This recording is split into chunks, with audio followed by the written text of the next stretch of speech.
নমস্কাৰ প্ৰিয় দৰ্শক, দিনটোৰ আটাইতকৈ বেছি গুৰুত্বপূৰ্ণ খবৰসমূহৰ সৈতে আপোনাক ৰাইজৰ বাতৰিলৈ স্বাগতম জনাইছোঁ। আজি অসমীয়া কাতি মাহৰ 15 তাৰিখ আৰু ইংৰাজী 2 নৱেম্বৰ।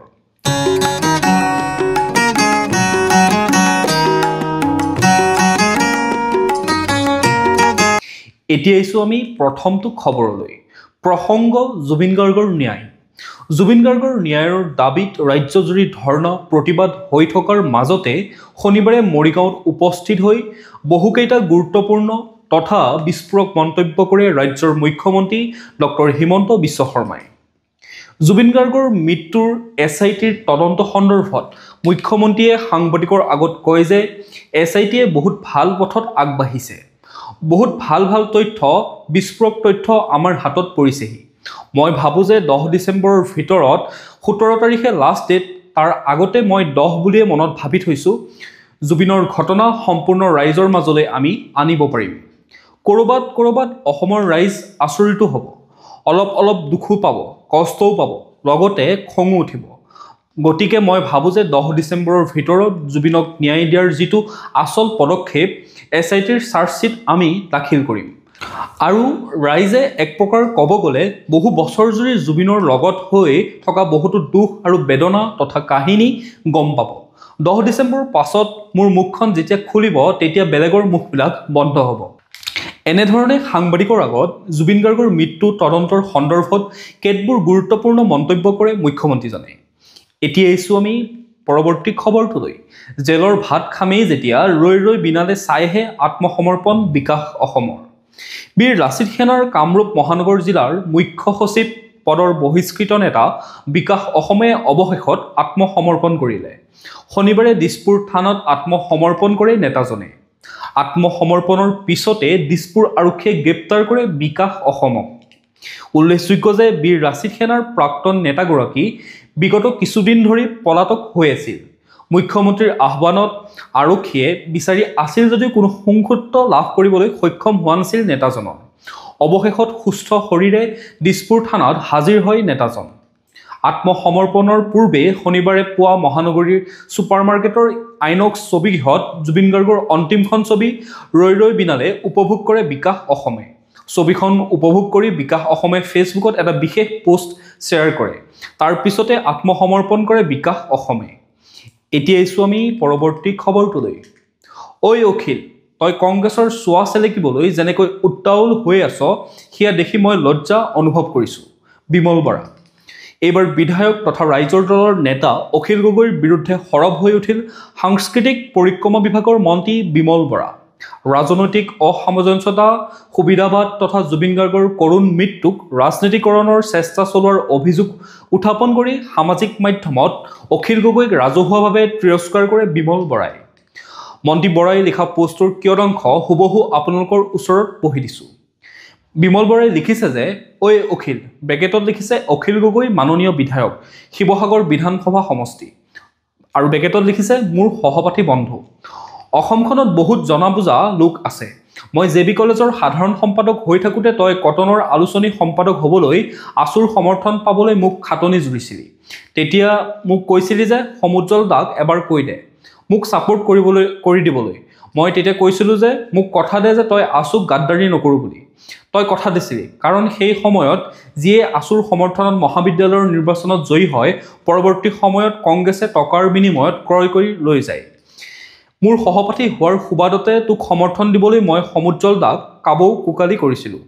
যদিও তই বাওঁপন্থীৰ চোতল পিঠ ইতিমধ্যে চলা আৰম্ভ কৰিছিলি, কংগ্ৰেছক প্ৰতিহত কৰিবলৈকে তোক আছুৱে কটনৰ ছাত্ৰ একতা সভাৰ নিৰ্বাচনত সহায় কৰিছিল। কাৰণ আছুৱে তোক বাওঁপন্থী বুলি জনা নাছিল, অথবা ময়ো বাওঁপন্থীৰ শিবিৰত যোগ দিছিলি বুলি জনা নাছিলোঁ। পৰৱৰ্তী নিৰ্বাচনত আছুৰ সমৰ্থনত তই সাধাৰণ সম্পাদক হ'লি। আমাৰ অৰ্থাৎ আছুৰ উদ্দেশ্য আছিল জাতিদ্ৰোহী কংগ্ৰেছক ছাত্ৰ ৰাজনীতিত প্ৰতিহত কৰা।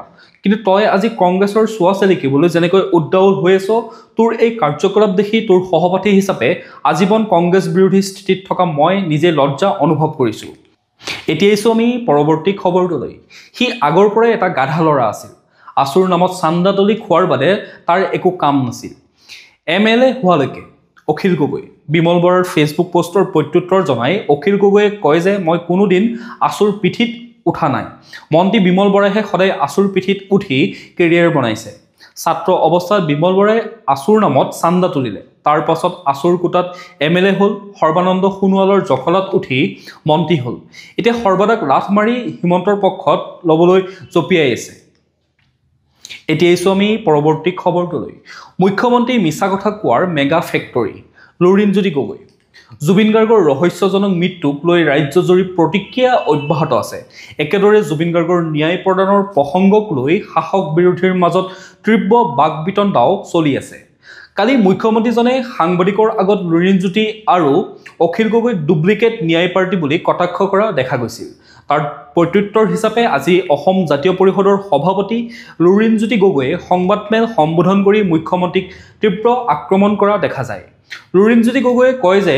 জুবিন গাৰ্গৰ মৃত্যুৰ তদন্তৰ বাবে এছআইটিখন গঠন কৰিছে মুখ্যমন্ত্ৰীয়ে এতিয়া মুখ্যমন্ত্ৰীৰ কথাৰ পৰা অসমৰ ৰাইজৰ সন্দেহ হৈছে যে মুখ্যমন্ত্ৰীয়ে তদন্তৰ সকলো তথ্য গম পাই আছে নেকি মুখ্যমন্ত্ৰীৰ ইচ্ছা অনিচ্ছা মতে সকলো কাম চলি আছে নেকি কিয়নো আৰম্ভণিৰ পৰা মুখ্যমন্ত্ৰীয়ে জুবিন গাৰ্গক হত্যা কৰা বুলি লাইভত ক'লে কালিও দৃঢ়তাৰে কৈছে তদন্ত প্ৰক্ৰিয়া সমাপ্ত নোহোৱালৈকে চাৰ্জশ্বিটখন নিদিওঁতে মুখ্যমন্ত্ৰীয়ে কেনেকৈ ক'ব পাৰে লুৰিণজ্যোতি গগৈক ডুপ্লিকেট ন্যায় পাৰ্টি বুলি আৰু মিছা কথা কোৱাৰ মেচিন আখ্যা দিয়াক লৈ তেওঁ প্ৰতিক্ৰিয়া প্ৰকাশ কৰি কয় যে কালি গোটেই ঘটনাটোৰ লগত আমি ৰাজনীতি কৰা বুলি কৈছে ৰাজনীতি কোনে কৰিছে ৰাজনীতি যদি কৰিছে মুখ্যমন্ত্ৰীয়ে কৰিছে জুবিনদাৰ ন্যায়ৰ লগত কেতিয়াও নিৰ্বাচন ভোটৰ ৰাজনীতি জড়িত হ'ব নোৱাৰে জুবিনদাৰ নশ্বৰ দেশ গ্ৰহণ কৰাৰ পৰাই তেওঁ ৰাজনীতি কৰি আহিছে ৰাইজে দেখি আহিছে তেওঁ বেলেগক কৈছে ডুপ্লিকেট ন্যায় পাৰ্টি অৰ্থাৎ মুখ্যমন্ত্ৰী হিমন্ত বিশ্ব শৰ্মাই এইটো জনা দৰকাৰ যে তেওঁহে ডুপ্লিকেট আচু আছিল তাৰপিছত তেওঁ ডুপ্লিকেট আলফা হ'ল তাৰপিছত তেওঁ ডুপ্লিকেট কংগ্ৰেছী মই আজিয়ে কৈ থৈছোঁ সময়ৰ ইতিহাসত এইটো লিখা থাকিব যে হিমন্ত বিশ্ব শৰ্মা ডুপ্লিকেট বিজেপি হিচাপেও এদিন প্ৰতিষ্ঠিত হ'ব এইটো স্পষ্ট এতিয়া আছোঁ আমি পৰৱৰ্তী খবৰটোলৈ ৰৈ ৰৈ বিনালে অসমে দুচকুৰে লুটক নিগৰাই লাখ লাখ দৰ্শকৰ প্ৰাণৰ শিল্পীক সুঁৱৰি উচপি উঠিল চিত্ৰগৃহত এক বৰ্ণনাতীত আৱেগিক পৰিৱেশ প্ৰিয় শিল্পীগৰাকীৰ বৰ্ণিল সত্তাক চেলুলয়ডত জীৱন্ত ৰূপত বিচাৰি অন্তিমবাৰৰ বাবে প্ৰয়াস চলাই হাহাকাৰ কৰি উচপি উঠিল অসমৰ সকলো দৰ্শক জীৱনৰ শেষখন বোলছবি ৰৈ ৰৈ বিনালে জীৱন্ত জুবিনক বিচাৰি হয়তো ছিংগাপুৰৰ সাগৰৰ তলিতো শুই পৰা জুবিন গাৰ্গেও চকুলো নিগৰালেহেঁতেন মৃত্যুৰ ৪২ দিনৰ পিছত শিল্পীগৰাকীৰ অভিনয় সংগীত পৰিচালনাত নিৰ্মিত ৰৈ ৰৈ বিনালে দেশ বিদেশৰ ছবিগৃহত মুকলি হোৱাৰ পিছত ছবিখন দৰ্শন কৰি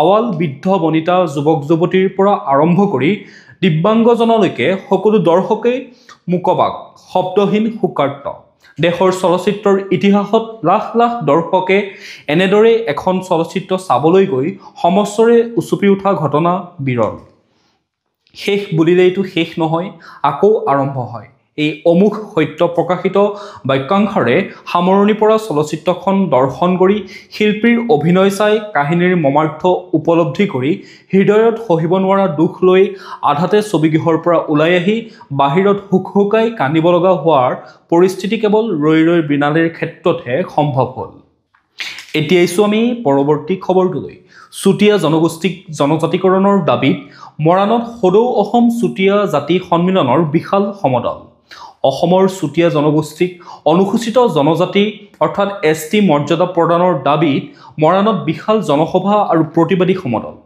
সদৌ চুতীয়া জাতি সন্মিলন আৰু চুতীয়া জনগোষ্ঠীৰ কেওটা ভাতৃ ভগ্নী সংগঠনৰ যৌথ উদ্যোগত এই প্ৰতিবাদী কাৰ্যসূচী গ্ৰহণ কৰা হয় ডিব্ৰুগড় তিনিচুকীয়া চৰাইদেউ নাজিৰাৰ বিভিন্ন প্ৰান্তৰ পৰা অহা কেইবা সহস্ৰাধিক চুতীয়া জনগোষ্ঠীৰ লোকৰ এই প্ৰতিবাদী কাৰ্যসূচী অংশগ্ৰহণ কৰে তেওঁলোকে লগতে ২০২৬ চনৰ নিৰ্বাচনৰ পূৰ্বে চুতীয়া জনগোষ্ঠীক জনজাতিকৰণৰ মৰ্যাদা প্ৰদান নকৰিলে জংগী আন্দোলনৰ হুংকাৰ প্ৰদান কৰে চুতীয়া জাতিৰ বিভিন্ন সংগঠনৰ নেতৃবৃন্দই এতিয়া আছোঁ আমি পৰৱৰ্তী খবৰটোলৈ উমৰাংচুৰ চোটা লখিন্দং আৰু ইয়াৰ কাষৰীয়া অঞ্চলৰ কেইবাখনো গাঁৱৰ প্ৰায় ৯,০০০ বিঘা মাটি আদানীক গোটাই দিয়াৰ অভিযোগ উত্থাপন কৰি বছৰজোৰা চলি থকা ধৰ্ণা প্ৰতিবাদ অৱশেষত শেষ হোৱাৰ উপক্ৰম হৈছে বাতৰি অনুসৰি সংশ্লিষ্ট কোম্পানীটোৱে ক্ষতিগ্ৰস্ত গাঁৱৰ লোকসকলৰ সৈতে ক্ষতিপূৰণৰ ক্ষেত্ৰত এক চুক্তিত উপনীত হৈছে বিবাদসমূহ আপাত দৃষ্টিত সমাধান হোৱাৰ লগে লগে প্ৰস্তাৱিত অম্বুজা চিমেণ্ট প্ৰকল্পকে ধৰি একাধিক চিমেণ্ট প্লাণ্ট স্থাপনৰ কাম এতিয়া অঞ্চলটোত পুনৰ আৰম্ভ হোৱাৰ সম্ভাৱনা আছে। বুধবাৰে অসম প্ৰদূষণ নিয়ন্ত্ৰণ বোৰ্ডে অনুষ্ঠিত কৰা ৰাজহুৱা শুনানিৰ সময়ত ইয়াৰ ইংগিত স্পষ্ট হৈ পৰে। এতিয়া আমি পৰৱৰ্তী খবৰটোলৈ। কাজিৰঙা ৰাষ্ট্ৰীয় উদ্যানত আজিৰে পৰা পুনৰ পৰ্যটকৰ বাবে হাতী ছাফাৰী আৰম্ভ। বিশ্ব ঐতিহ্য ক্ষেত্ৰ কাজিৰঙা ৰাষ্ট্ৰীয় উদ্যানত আজিৰে পৰা পুনৰ পৰ্যটকৰ বাবে হাতী ছাফাৰী আৰম্ভ হৈছে।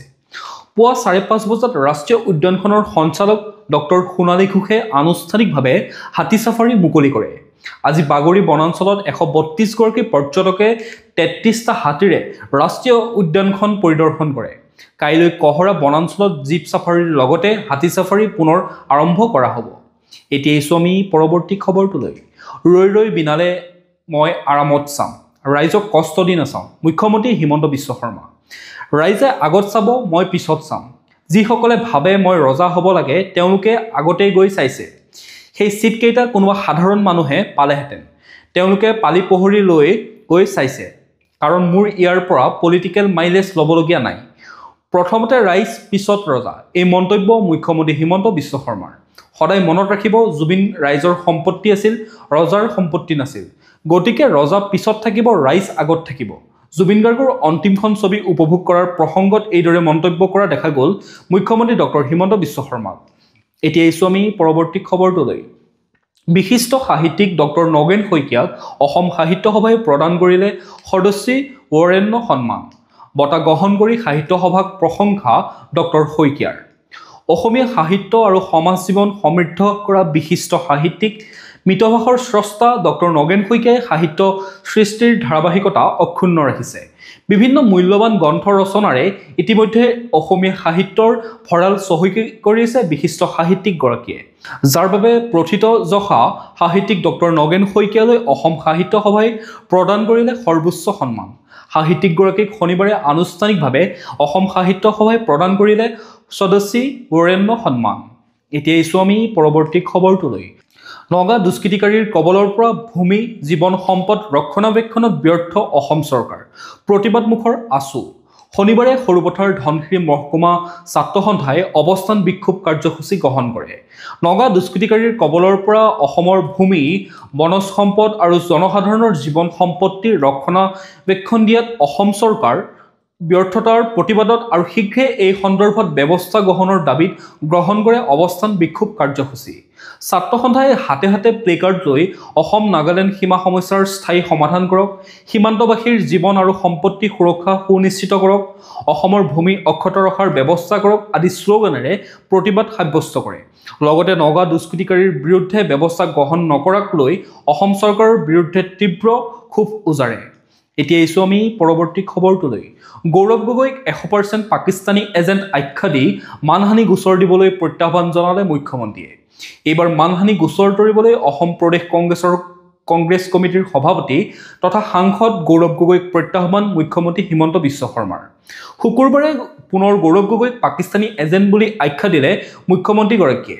জুবিন গাৰ্গৰ ন্যায়ৰ বিষয়টোৰ তদন্ত চলি থকাৰ বাবেহে এতিয়া গৌৰৱ গগৈৰ বিৰুদ্ধে একো কোৱা নাই বুলি উল্লেখ কৰি মুখ্যমন্ত্ৰীয়ে কয় যে জুবিনৰ ন্যায় প্ৰক্ৰিয়া শেষ হোৱাৰ পিছত সকলো কথা ৰাজহুৱা কৰিম। উল্লেখযোগ্য যে বিগত প্ৰায় 6টা মাহে ৰাজ্যৰ ৰাজনীতিৰ মূল বিষয় হৈ পৰিছিল গৌৰৱ গগৈ পাকিস্তানৰ সৈতে থকা সম্পৰ্ক। তাৰ পিছতে 19 ছেপ্টেম্বৰত অসমীয়া প্ৰাণৰ শিল্পী জুবিন গাৰ্গৰ ৰহস্যজনক মৃত্যুত বিষয়টো তল পৰে যদিও কালি পুনৰ মুখ্যমন্ত্ৰীগৰাকীয়ে গৌৰৱ গগৈক পাকিস্তানী এজেণ্ট বুলি আখ্যা দিয়ে। প্ৰিয় দৰ্শক, আপোনালোকে বাতৰিসমূহ চাই থাকিব, লগতে আমাৰ চেনেলটো ছাবস্ক্ৰাইব কৰি লওক আৰু নটিফিকেশ্যন বেল আইকনটো প্ৰেছ কৰি ৰাখক, যাতে প্ৰতিদিনে আমাৰ নিউজৰ ভিডিঅ'সমূহ আপোনালোকে ৰেগুলাৰকৈ পাই থাকে। লগতে ভিডিঅ'টো যদি চাই ভাল পায় শেষত এটা লাইক কৰিব আৰু কমেণ্টত আপোনাৰ মতামত দিবলৈ নাপাহৰিব। এতিয়া জানি লওঁ আহক আজিৰ দিনটোৰ বতৰৰ বতৰা। ভাৰতীয় বতৰ বিজ্ঞান কেন্দ্ৰৰ তথ্য অনুসৰি 2 নৱেম্বৰ 2025 দেওবাৰৰ দিনটো অসমৰ বতৰ ফৰকাল আকাশৰ সৈতে দিনটো বতৰ মুকলি হৈ থকাৰ সম্ভাৱনা আছে। দিনটোৰ সৰ্বোচ্চ তাপমাত্ৰা 28 ডিগ্ৰী চেলছিয়াছ হ'ব আৰু ৰাতিৰ সৰ্বনিম্ন তাপমাত্ৰা 21 ডিগ্ৰী চেলছিয়াছ হোৱাৰ লগতে ঠাণ্ডা হোৱাৰো সম্ভাৱনা আছে। সূৰ্যোদয় হ'ব পুৱা 5:33 আৰু সূৰ্যাস্ত হ'ব আবেলি 4:42। এতিয়া আমি ৰাষ্ট্ৰীয় গুৰুত্বপূৰ্ণ খবৰসমূহৰ মাজলৈ। কৰ্ণাটকৰ ভেংকটেশ্বৰ স্বামী মন্দিৰত পদপিষ্টৰ ঘটনা, মৃত্যুৰ সংখ্যা 10লৈকে বৃদ্ধি। কৰ্ণাটকৰ শ্ৰী কাকুলাম জিলাৰ কাচিবুগ্গা ভেংকটেশ্বৰ স্বামী মন্দিৰত শোকাবহ ঘটনা। একাদশী উপলক্ষে ভক্তৰ প্ৰচণ্ড ভিৰৰ বাবে সংঘটিত হ'ল পদপিষ্টৰ ঘটনা, য'ত এতিয়ালৈকে 10গৰাকী লোকৰ মৃত্যুৰ খবৰ পোৱা গৈছে। আনহাতে এই ঘটনাত বহু লোক আহত হোৱাৰো খবৰ আহিছে। 1 নৱেম্বৰ অৰ্থাৎ কালি একাদশী উপলক্ষে মন্দিৰত হাজাৰ হাজাৰ ভক্তৰ সমাগম ঘটে। তেনে সময়তে লুৰ ৰেলিং ভাঙি এক বিশৃংখল পৰিৱেশৰ সৃষ্টি হয়। এতিয়া এইছো আমি পৰৱৰ্তী খবৰটোলৈ। দেশত আৰম্ভ হ'ব এক ৰাষ্ট্ৰ এক আৰক্ষী ইউনিফৰ্ম। দেশজুৰি আৰম্ভ হ'ব এক ৰাষ্ট্ৰ এক আৰক্ষী ইউনিফৰ্ম। কেন্দ্ৰৰ এই অভিলাষী পদক্ষেপ ৰূপায়ণৰ কাম আৰম্ভ ইতিমধ্যে হৈ গৈছে। সেইবাবে কেন্দ্ৰীয় গৃহ মন্ত্ৰালয়ে কেইবাখনো ৰাজ্য আৰু কেন্দ্ৰীয় শাসিত অঞ্চললৈ প্ৰেৰণ কৰিছে এই নিৰ্দেশনা। কেন্দ্ৰই এক ৰাষ্ট্ৰ এক আৰক্ষী ইউনিফৰ্মৰ বাবে 16খন ৰাজ্য আৰু কেন্দ্ৰীয় শাসিত অঞ্চলক অহা 4 নৱেম্বৰৰ ভিতৰত বৰ্তমানৰ আৰক্ষীৰ ইউনিফৰ্ম আৰু ভাত্তা সন্দৰ্ভত বিতং তথ্য দাখিল কৰিবলৈ নিৰ্দেশ দিয়ে। শুকুৰবাৰে প্ৰধানমন্ত্ৰী নৰেন্দ্ৰ মোদীয়ে এক ৰাষ্ট্ৰ এক আৰক্ষী ইউনিফৰ্মৰ প্ৰস্তাৱ আগবঢ়োৱাৰ পিছতে জাৰি কৰা হৈছে এই নিৰ্দেশনা। এতিয়া এইছো আমি পৰৱৰ্তী খবৰটোলৈ। JEE মেইনছ 2026 অনলাইন আবেদন প্ৰক্ৰিয়া আৰম্ভ। অৱশেষত আৰম্ভ হ'ল দেশৰ সৰ্ববৃহৎ অভিযান্ত্ৰিক প্ৰৱেশ পৰীক্ষা JEE মেইনছ 2026ৰ বাবে অনলাইন আবেদন প্ৰক্ৰিয়া। পৰীক্ষা পৰিচালনা সংস্থা নেশ্যনেল টেষ্টিং এজেন্সিয়ে শুকুৰবাৰে অৰ্থাৎ 31 অক্টোবৰ মাজনিশাৰ পৰা আবেদনৰ প্ৰপত্ৰ মুকলি কৰিছে। প্ৰাৰ্থীসকলে 2025 চনৰ 27 নৱেম্বৰলৈকে NTA-ৰ অফিচিয়েল ৱেবছাইট jemains.nta.nic.in-ৰ জৰিয়তে আবেদন কৰিব পাৰিব। এতিয়া এইছো আমি খেল জগতৰ খবৰসমূহৰ মাজলৈ। প্ৰ কাবাডী লীগৰ দ্বাদশ খিতাপ দাবাং দিল্লীৰ দখলত। ফাইনেলত পৰাস্ত পুনেৰী পল্টন। প্ৰ কাবাডী লীগৰ দ্বাদশ ছিজনৰ ফাইনেলত পুনেৰী পল্টনৰ বিৰুদ্ধে 31-28 পইণ্টৰ ব্যৱধানত জয়লাভ কৰে দাবাং দিল্লীয়ে। প্ৰতিযোগিতাখনৰ ইতিহাসত দিল্লীয়ে দ্বিতীয়টো খিতাপ দখল কৰে। দিল্লীৰ ত্যাগৰাজ ইনডোৰ ষ্টেডিয়ামত অনুষ্ঠিত ফাইনেল খেলখনত ঘৰুৱা দলটোৱে তীব্ৰ চাপ প্ৰয়োগ কৰে। এতিয়া এইছো আমি আন্তঃৰাষ্ট্ৰীয় খবৰসমূহৰ মাজলৈ। দ্বাদশ আছিয়ান সন্মিলনত অংশগ্ৰহণ কৰিবলৈ কুৱালালামপুৰত ৰাজনাথ সিং। প্ৰতিৰক্ষা মন্ত্ৰী ৰাজনাথ সিঙে দ্বাদশ আছিয়ান প্ৰতিৰক্ষা মন্ত্ৰীসকলৰ বৈঠক প্লাছত অংশগ্ৰহণ কৰিবলৈ শনিবাৰে মালয়েছিয়াৰ কুৱালালামপুৰত উপস্থিত হয়। ইয়াত তেওঁ 15 বছৰীয়া ADMM প্লাছৰ ওপৰত চিন্তা কৰি আৰু আগুৱাই যোৱাৰ পথ নিৰ্ধাৰণ কৰা শীৰ্ষক বিষয়ৰ ওপৰত ভাষণ দিব। ADMM প্লাছ গ্ৰুপিং হৈছে Brunei, Cambodia, Indonesia, Lao, PDR, Malaysia, Myanmar, Philippines, Singapore, Thailand, Timor Leste আৰু ভিয়েটনামকে ধৰি আছিয়ানৰ সদস্য ৰাষ্ট্ৰ আৰু ইয়াৰ 8টা আলোচনা অংশীদাৰ ভাৰত, আমেৰিকা, চীন, ৰাছিয়া, জাপান, দক্ষিণ কোৰিয়া, অষ্ট্ৰেলিয়া আৰু নিউজিলেণ্ডৰ বাবে নিৰাপত্তা আৰু প্ৰতিৰক্ষা সহযোগিতা শক্তিশালী কৰাৰ এক মঞ্চ। এতিয়া এইছো আমি পৰৱৰ্তী খবৰটোলৈ। ভাৰত আমেৰিকাৰ সম্পৰ্কত পৰিব নেতিবাচক প্ৰভাৱ। ট্ৰাম্পক H-1B ভিছাৰ নীতি পুনৰ বিবেচনাৰ আহ্বান সাংসদৰ। ৰাষ্ট্ৰপতি ডোনাল্ড ট্ৰাম্পক $1 লাখ মাৰ্কিন ডলাৰৰ মাচুলকে ধৰি H-1B ভিছাৰ ওপৰত জাৰি কৰা ঘোষণা পুনৰ বিবেচনা কৰিবলৈ আহ্বান জনাইছে আমেৰিকাৰ সাংসদসকলে।